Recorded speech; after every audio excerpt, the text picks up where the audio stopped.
Well, g'day guys, Peter Clark here and welcome to our market update where we take a broad look at the property market and what's been happening in our industry over the past month.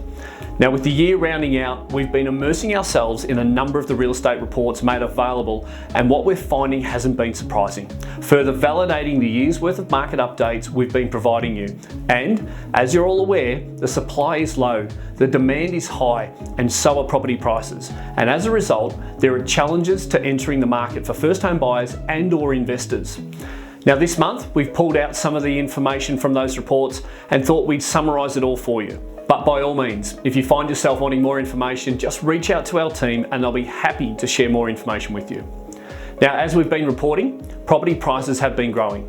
For 14 months straight now, we haven't seen a decline in the growth rate. And although values continue to rise, November's results were the softest since January. With values rising by 0.9%, regional Victoria is still leading the way with an overall increase of 1.8% in November, taking the annual growth rate to an amazing 24%. Now, likely assisting the regional growth rate has been demand brought on by regional migration. A recent ANZ Housing Affordability report stated that in the year to March 2021, migration from cities to regional areas increased by 5.9%, while the number of people leaving regional Australia for capital cities declined by 3.5% in the same period.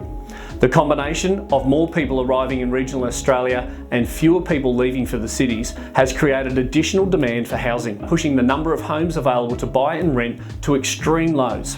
As of November 28 this year, the amount of for sale listings counted across regional Australia remained at 36.9% below the 5-year average, with just under 60,000 properties available for sale. The demands placed on regional areas like ours are expected to grow. Annual population data was released for the 2021 financial year, and surprisingly for many, Melbourne had the largest population growth for our capital cities, with just over 80,000 people. Regional Australia grew by a little over 86,000 and regional Victoria by just shy of 20,000 people.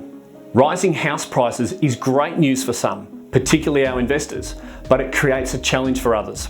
This month, the ABS posted a 2.2% annual increase in the Australian Wage Price Index. The WPI measures changes in the price of wages and salaries over time. The 2.2% uplift represents wages growth getting back to pre-pandemic levels and is just shy of the decade average of 2.4%. Now, if we look at how the wage growth compares to growth in the property market, wages increased by 81.7% in the past 20 years. Australian home values, however, have grown by 193%, and this has been further exacerbated by the recent upswing in national housing values.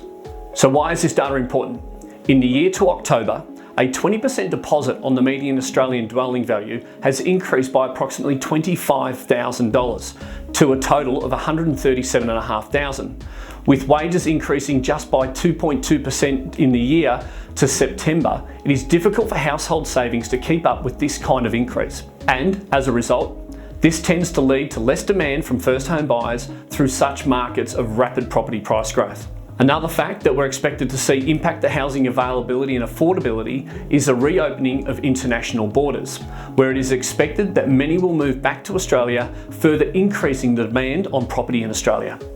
So guys, that's all from me. I do hope this stimulates some great barbecue conversation as we enjoy being back out and seeing each other again. Until next time, stay positive, test negative, Merry Christmas, and have a safe and happy New Year.